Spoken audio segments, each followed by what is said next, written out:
This is my answer to everything. Welcome to this week's pre-foreclosure tip of the week. Bob LaChance, Chris the drummer Bose.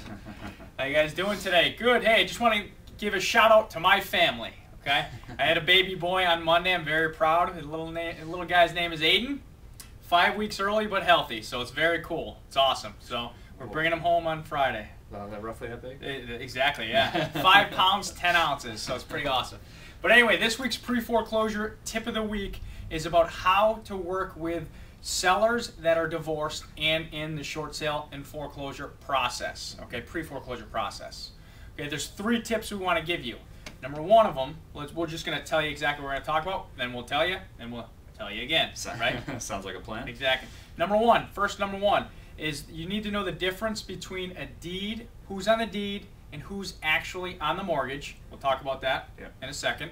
Number 2, we need to know we're going to talk about what documents you need to collect from the short sale package and who you need to collect it from.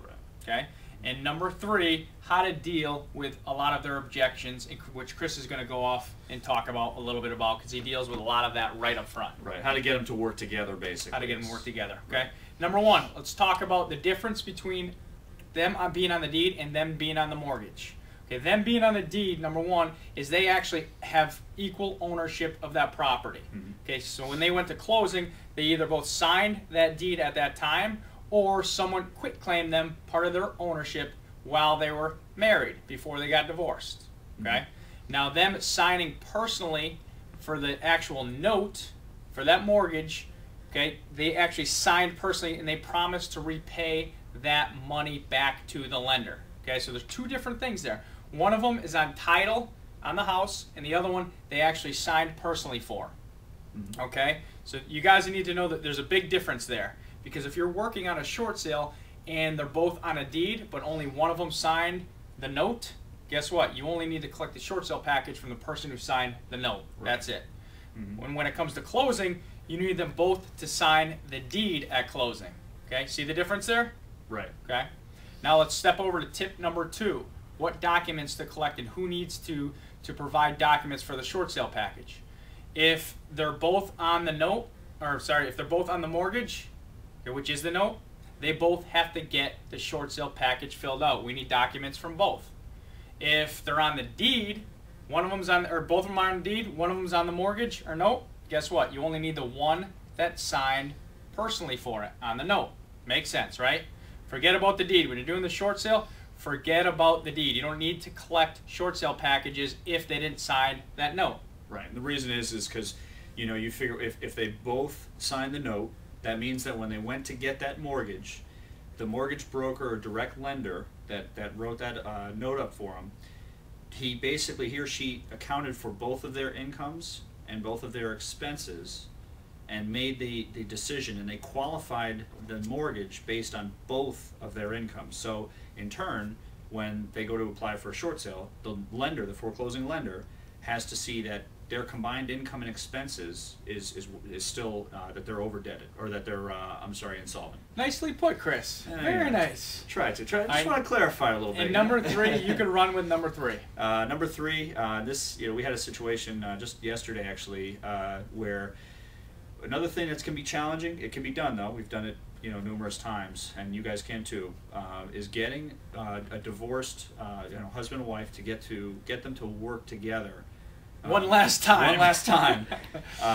To basically get the house, to get done whatever needs to get done, whether it's a loan modification, a forbearance, short sale.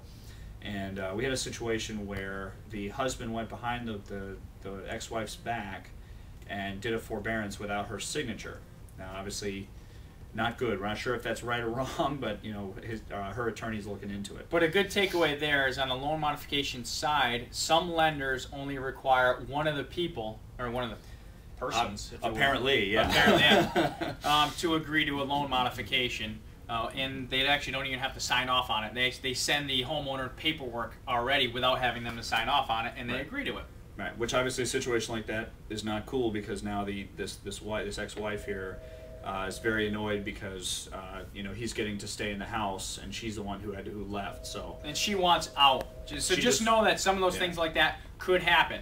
But the bottom line is we have to manage the whole situation with the husband and the wife in a divorce situation and make sure they're going to work for the same common goal. If they want to sell their house, guess what? You guys have to all work together. Right. They could be working with you and using you as the third party. They could say they hate each other to you. It doesn't matter. But you have to manage the situation, okay? You could do it.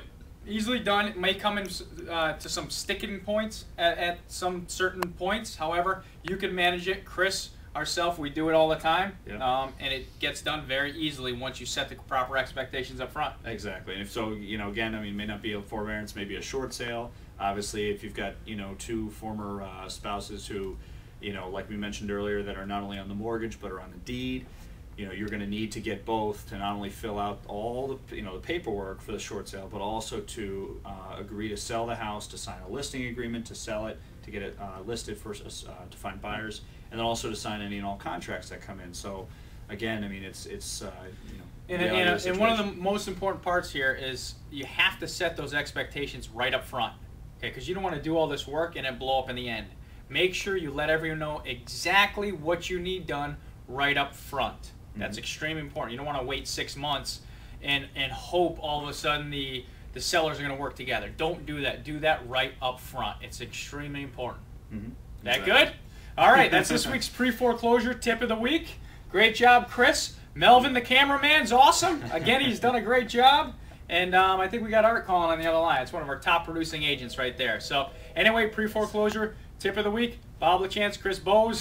See you guys next week. This is my answer to